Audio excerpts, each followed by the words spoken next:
Hey, how you doing? It's comedian Nema Williams, and this is Quarantine Confessions. Most of my quarantine confessions have been about being locked up in prison, because we all feel like we're locked up right now anyway, and it feels good to hear stories about people who had it a whole lot worse than you do right now. But my last post, my last video I put up was about some mistakes I made in my career, and a lot of drinking and being a knucklehead from issues I had from being locked up. But Gary Owen, thanks Gary, mentioned it on his page on a story he was telling, and he's got 1 million+ followers. So a whole bunch of people came to my page, got 1,000 followers out of it, which is great because I lost my page and I'm trying to rebuild. So follow at Nema Williams. But a lot of people, really liked what they saw when they got there. They really liked the video. They made a lot of comments. I got likes, shares, and a few people DM me some questions. So I felt like I should answer one of them because it is interesting. Why is your name Nema? Why is my name Nema? My name is Nema because I wasn't born in America. I was actually born in Japan, but we lived in Kathmandu, Nepal. I was born in Japan because my brother had some complications. My brother Amrit had some complications when he was born, third world country hospital. So my mother flew to Japan illegally to have me there, and they kicked us out right when I was born. Get your ass back to Nepal. So we were living in Nepal. The reason we were living in Nepal is my mother, who has a pretty rough story herself, and strongest woman I've ever met. She ran away from home when she was about 16. She was living in LA, and horrible home life, really a lot of problems going on there. My grandfather was a pretty bad alcoholic, and she ran away to get away from the drama. Ended up in San Francisco Bay Area, Summer of Love. She's a total hippie, but you're one of the natural hippies that bakes bread and like picks flowers. Very naive, grew up kind of sheltered in LA, I'm sure. So she ends up in San Francisco, Summer of Love, and tragedy strikes. She is kidnapped and raped by a serial killer.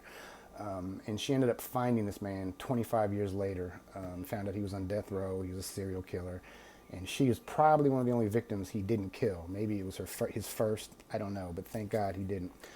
So it inspired her to write a book. This book is called Unopened Doors by Gina DiPaolo. The true story of surviving a killer. So you can get that on Amazon, Kindle, all kinds of platforms. It's a really good book and explains a lot about my early life. So my mother was messed up in the head, and she ran into my father, the predator. My father is a very charming man, very smart, very brilliant, very sick sociopathic person. So he manipulated my mother's mind and convinced her to move to Nepal with him. Under the idea or the guise that they were going to this hippie commune in Nepal where all these Westerners would be there and it would be, Summer of Love all over again, which was a lie. He just wanted her to come with him. What he was really doing was smuggling drugs in and out of Asia, Philippines, to Nepal, to the hippies over there, all over Asia where you get the death penalty for smuggling drugs, but he didn't give a damn. My father was buck wild. So he was smuggling drugs into Asia. He was smuggling mescaline, which is peyote mushroom, but it's the chemical version. He was smuggling hallucinogenics into Asia and opium out. And opium becomes heroin, of course. So he was smuggling drugs in and out. Mother didn't know about none of this stuff for a long time. She's over there thinking she's living this hippie life. And his drug smuggling got bigger and bigger. Of course, he started balling harder, and he just left us. He left while my mother was still pregnant with me. My brother had been born, my older brother. Left while, she was pregnant with me. So, yeah, my father left us in Nepal by ourselves. So my mother did what she had to do. She ended up staying in this safe house. Now, Nepal was like a safe haven for people in Tibet who were fleeing Tibet because Mao Zedong and the Chinese government were slaughtering people over there to take back the land that they thought that was theirs. They thought that was their land, but it was not. It was Tibet's land. And Tibet has no actual military, so it's just a Buddhist place that has no military to protect themselves. The Chinese just came in there and started fucking shit up. Now, Nepal stepped in a little bit. They're the people that saved the Dalai Lama, had him. If you guys know what the Dalai Lama is, the leader of Tibet and Buddhism, really, for a lot of people. The Dalai Lama was smuggled out of Tibet by the Nepalese government into India. That's why he's still alive and the beautiful, amazing, prolific man he is today. There's a lot of turmoil in Nepal because of Tibet and China.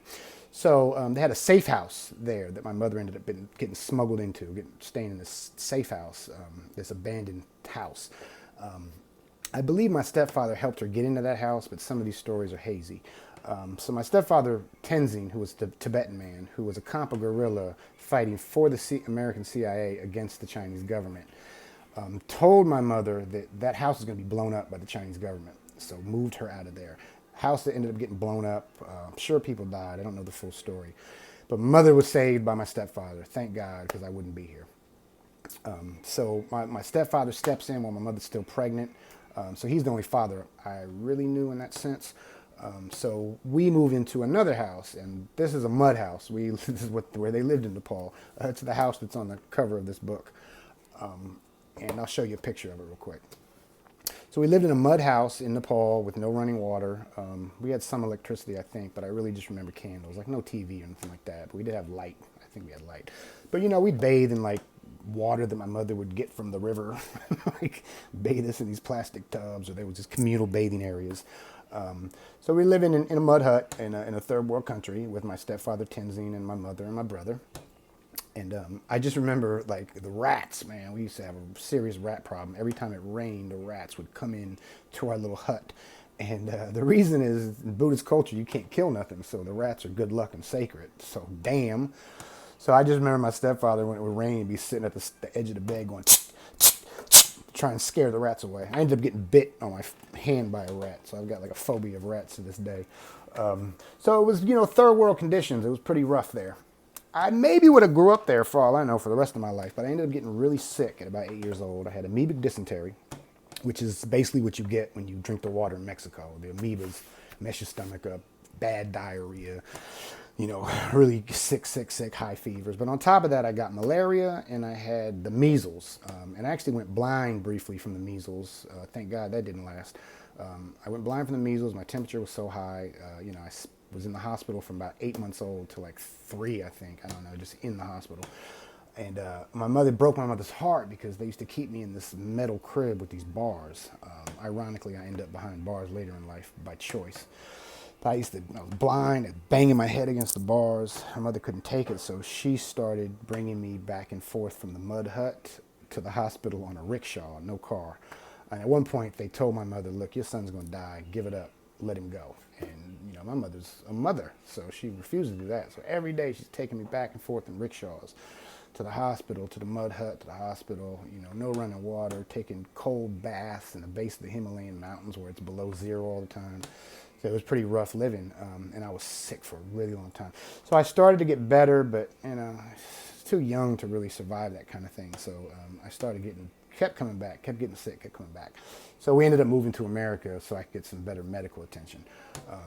So that's why my name is Nema, and that's why we lived in Nepal, because my father dragged my mother there to smuggle drugs and leave her there. And my stepfather came back to America with us, and he didn't end up staying because he really didn't like America. He faced a lot of racism, a lot of closed doors. He couldn't really start the business that he wanted to start. He was an imports dealer, Tibetan rugs, Buddhist sculptures, and candles. He actually carved these amazing candles. He was a craftsman. So he left us in America. So my father left me, and then my stepfather left me. But I'm not bitter. So that's why my name is Nema, and that's why I lived in Nepal. And, go get my mother's book. It's an amazing book, and my mother looks just like me, doesn't she? That's my beautiful mother. Unopened Doors by Gina DePaulo, a true story of surviving a killer. I am Nema Williams. Thank you so much for watching. Anybody has any stories they'd like to hear? I really had a pretty crazy life, man, and it would bug people out. Usually when I tell people stories about my life, I have a feeling they think I'm lying. Oh, but I'm not. It's all true. Hit me up, man. DM me if you have a question. Share, like, repost, do whatever you want to do, man. I'm looking for followers right now during this pandemic. Y'all be safe out there. If you go out, wear your mask. And, stay your ass home. And love and respect, man. Take care of each other. This quarantine confession was brought to you by Ting. Big up!